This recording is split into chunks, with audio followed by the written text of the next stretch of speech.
ئەمڕۆ 28 یانزەی 2024 کۆبووینەتەوە بۆ کردنەوەی شەشەمین پێشەنگەی کرد لە سلەیمانی کە کۆمپانیای ئەتڵەس ئەسیل پێی هەڵساوە.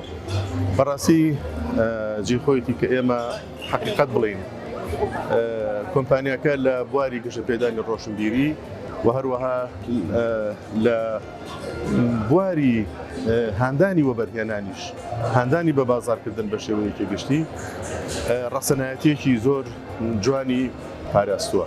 ئێمە لەم ڕۆژەدا پیرۆزبایەکی گەرم هەم لە کۆمپانیاکەکەین و هەروەها پیرۆزبایی لە خەڵکی سلەیمانی لە خەڵکی کوردستانی شەکەین کە بوون بە خاوەنی ئەم پێشەنگە گەورەیە.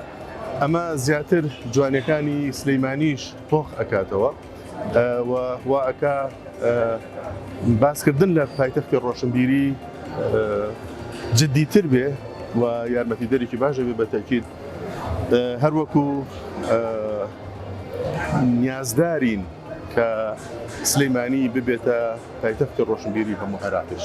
ڕێز و حورمەتم بۆ هەموو لایەک بۆ هەڵسوڕاوانی ئەم ئیڤێنتە ئەم فیستیڤاڵە، ڕێز و حورمەتم بۆ لێپرسراوانی کۆمپانیای ئەتڵەس ئەسیل و خاوەنی کۆمپانیا و کاربەدەستەکان و هەڵسوڕێنەرەکان هەمیشە لە گەشەکردن و پێشکەوتنابێت.